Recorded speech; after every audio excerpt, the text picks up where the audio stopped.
دیکھنے اور سننے والوں کی خدمت میں آداب۔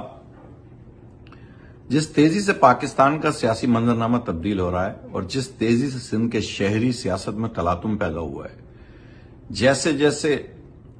سندھ کی پسی ہوئی مظلوم اور محکوم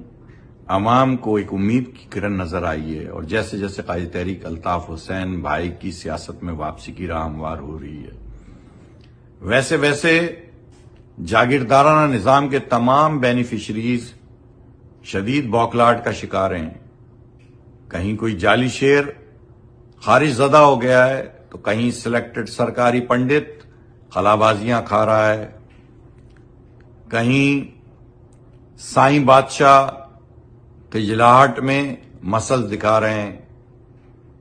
تو کہیں غداران قوم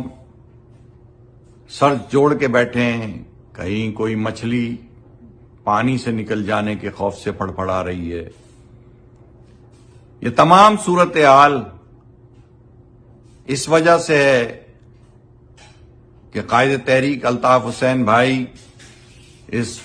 فرسودہ جاگیردارانہ نظام کے خلاف سیسا پیرائی دیوار کی طرح کھڑے ہیں اور وہ اس جاگیردارانہ نظام کو جڑ سے نکال کر پھینک دینا چاہتے ہیں۔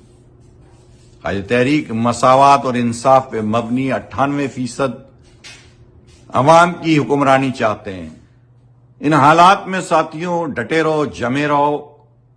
آنے والا وقت مظلوموں کا وقت ہے، آنے والا وقت مظلوموں کی داد رسی کا وقت ہے، آنے والا وقت قائد تحریک الطاف حسین بھائی کا وقت ہے۔ جو کچھ بیتی ہے اس کو کچھ اس طرح سے بیان کروں کہ کہا غداری کریں ہم، کہا غداری کرو تم، کہا عذاب کا ڈر ہے، کہا عذاب تو ہوگا، کہا الیکشن لڑیں ہم، کہا الیکشن لڑو تم، کہا بائیکاٹ کا ڈر ہے، کہا بائیکاٹ تو ہوگا، کہا سیاست کریں ہم، کہا سیاست کرو تم، کہا الطاف کا ڈر ہے، کہا الطاف تو ہوگا۔